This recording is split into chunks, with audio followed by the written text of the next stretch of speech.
govoreći rekao da pitao kad se na našim radiopostajama, na našim televizijama mogla čuti ona pjesma rane 90.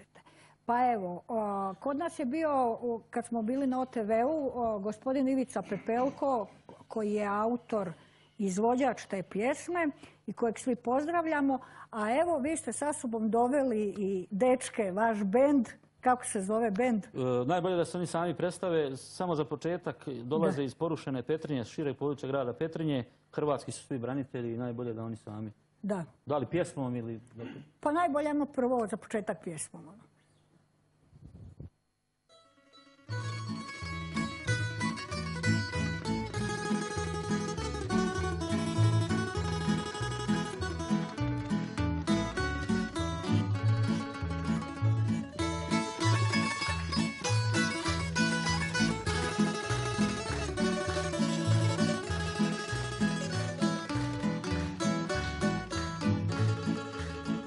Stigla jesen, pa se svega prisjeti, ovnih dana, ranih 90-ih.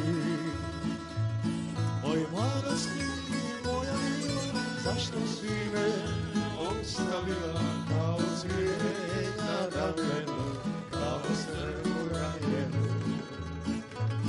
Moj mladosti, moja mila, zašto si...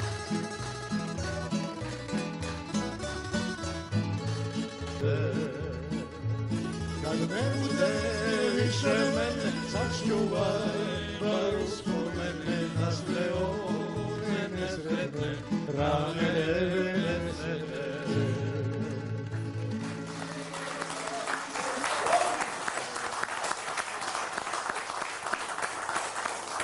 90.